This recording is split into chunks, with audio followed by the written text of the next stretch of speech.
How to use hashtags effectively on threads.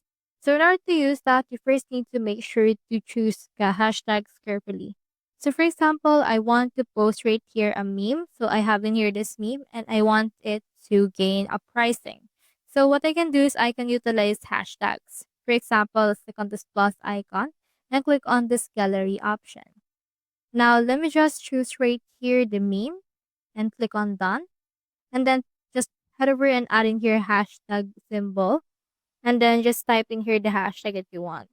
You can see in here some suggestions. Just head over and choose one and click on post. Once you have done that, it will be posted.